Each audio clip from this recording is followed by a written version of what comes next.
Tanya, where could you find it? I don't know. Is there one over there? We're in the pink one. In the pink one. No, that's the old one. You could. Oh, Charlie, you gotta go. Okay, we're on page 96, Chabra, in the Tanya, 13th of Shevat. Shout out to Maury. Maury, we're gonna help you fill in the blanks. Page 96. 13th of Shevat, January 23rd.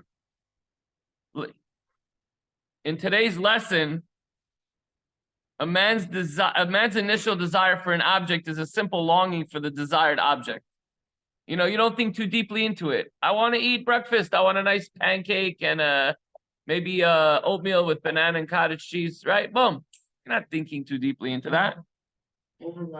It's only once the person begins to think about his desire, think about the syrup dripping down the side, and right? And now you sort of your mouth starts to water a little bit. Then he actualizes his desire, and once he does that, he acquires letters. That's why it's quote unquote, it's not actual letters. We were talking about yesterday that obviously every word consists of many letters, but also thought is a makeup of a number of letters. But he says the reason, once we start delving into the thought process, the desires in our head, we're creating letters. One can thus imagine this insignificance of one letter as related to the soul itself. So there's a whole series of things that has to happen until the letters develop into a word. So again, if you just open it up and you try to read this, what about these letters? It doesn't make any sense, but it's a hemshech from yesterday. We're continuing this idea that we're talking about. From our perspective, we're everything. We're so important. My life matters and my ideas matter and my emotions matter and you have to care about me and everything else. From Hashem's perspective, he didn't change before the world was created and after the world was created. Compared to Hashem, there's nothing else exists. There's only HaKadosh Baruch Hu. That's it. Oh, what do you mean? He created us to do a mitzvah? Okay, so we'll work through that. But according to Hashem, God did not change. Just like there was nothingness before, there's nothing, or just like everything is included with Hashem before, everything's included with Hashem now. So let's try to understand that.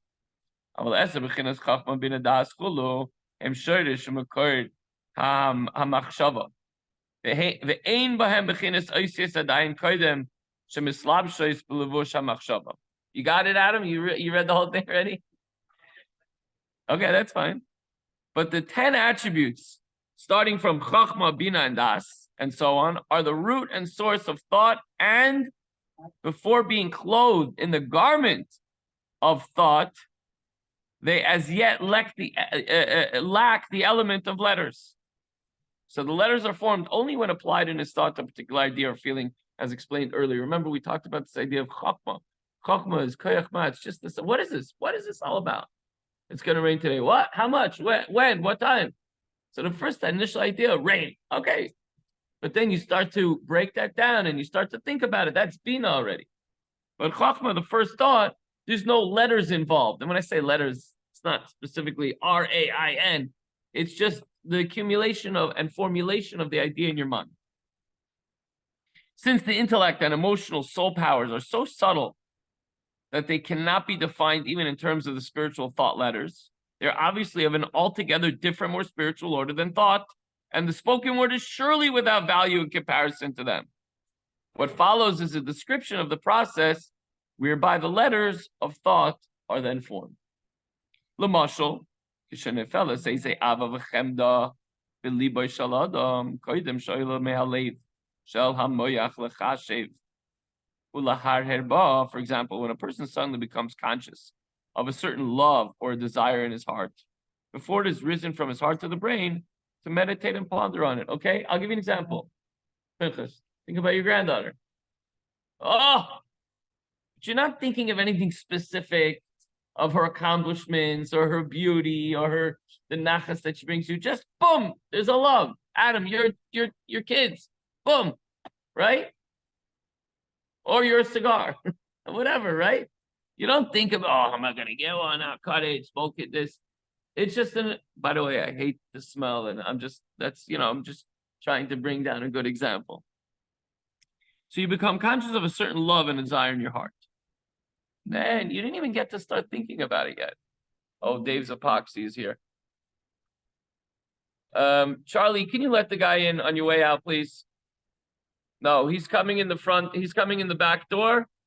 Dave Epoxy's come and look at our floors, but tell him that we're in the middle of giving a shear and he's early for the appointment. So he's going to have to, he can come in and start looking.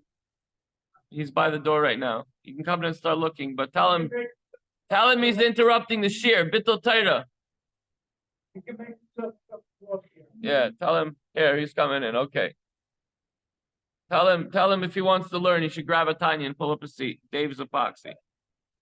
So now, when you first have a love, I want to redo the floor. It's going to look gorgeous. How are we going to get there? Right? Dave, we're incorporating the floor into our morning class. So first I have an idea. I want to have a new beautiful floor. The floor started to come apart. There's little problems here and there. So you haven't yet formulated how it's going to happen. So in this point, it's just, we picture the beautiful floor in our minds.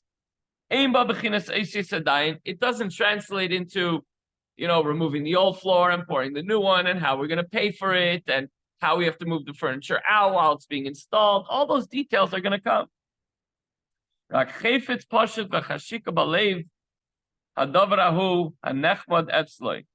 It is only a pure desire and longing for the object of his affection. I want a new floor. That's the first thing you think. You don't think how it's going to happen. Right, Dave? Unless your name is not Dave and you just work for Dave. I don't know. They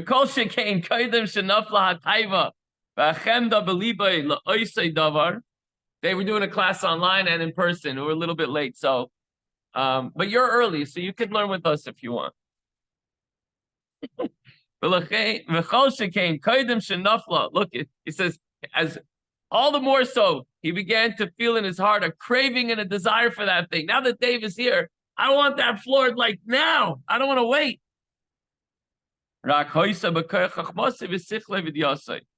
Yet it's confined within the realm of his intellect. How are we going to get there? To raise the money, it's a process. There's a schedule. He's not available yet till next week or whatever. So that's the bina, the understanding. And once the floor is installed, it's done. It's one with us. I'm just using it as an example. Everybody can use a different love. Think of Avas Hashem. How can I love Hashem?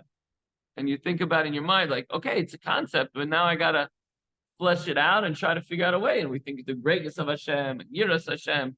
How do we fear God? And we go through all those different steps until it becomes one with us, that during Shema, it becomes an automatic thing. Obviously, easier said than done, but that's what we work towards. It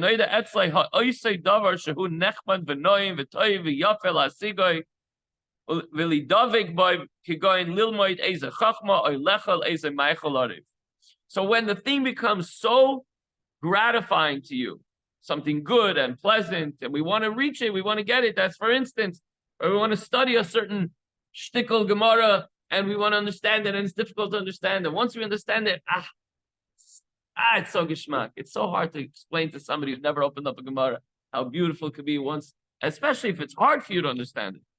Or if we eat a delicacy that we don't get to eat for a long, and we go to the city and we're with friends and we taste it. Oh, Motzei Shabbos, we went to a restaurant. We had caviar and sushi, and they came out with lamb and skewers like kebabs, and there were fires on the pan. It was unbelievable.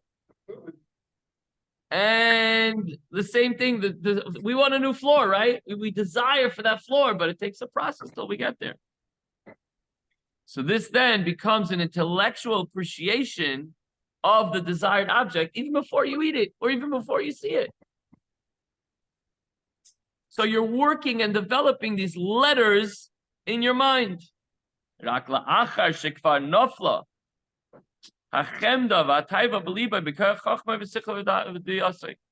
Only after the desire and the craving have already descended into his heart, meaning after they have developed into emotions through the stimulus of his wisdom and understanding of knowledge. He didn't even consume the food yet, but now he's understanding how he's going to get to taste a piece of whatever it is that he wants to taste, or appreciate whatever it is that he wants to appreciate. He can visualize we're going to get samples of the product. We're going to see pictures of it. It's a very exciting moment.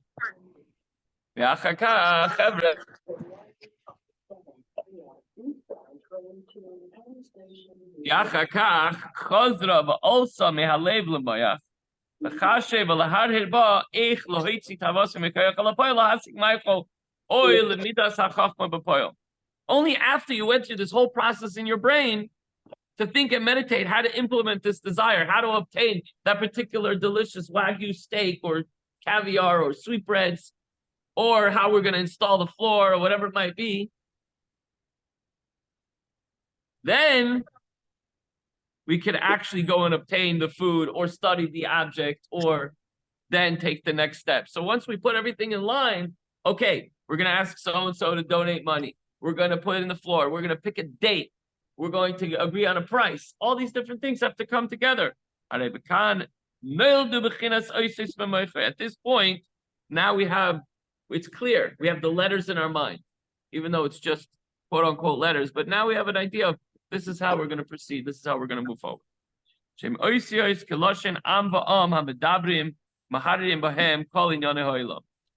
These letters correspond to the language of each nation. Every single person in the world can employ letters, whatever language it might be, when speaking and thinking about everything and anything that's going on in their life, in their world. Meaning each of us thinks in his own language, in his own way, not just a language like English, French, Spanish, but in his own way of thinking.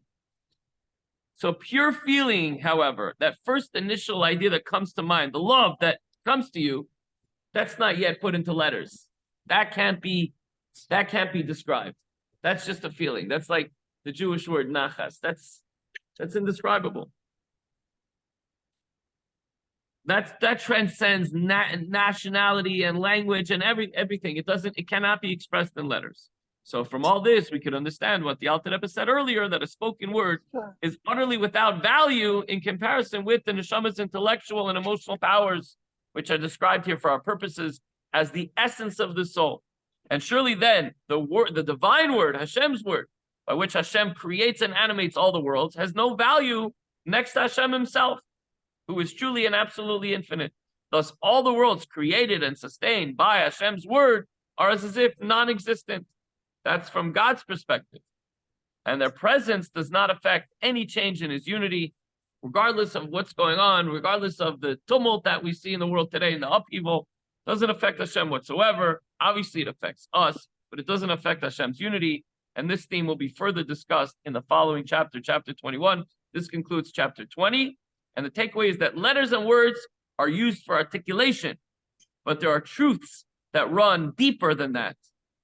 Perhaps unexplainable, yet even more true than the words that can be articulated. Anyways, have a wonderful day, Chavra. And we love Hashem with all our heart, and sometimes we struggle to bring it out, but that's okay. That's the next step, which we'll discuss going forward. Until now, when we say Shema Yisrael, we mean it with all our heart and soul, and that's not something that can be explained. Everybody does it on an individual basis, but that only proves that this thing is very near to you, on your lips, on your mouth, and on your heart, that you could do it. So now go do it. Everyone have a wonderful day, and we'll see you again tomorrow morning bright and early.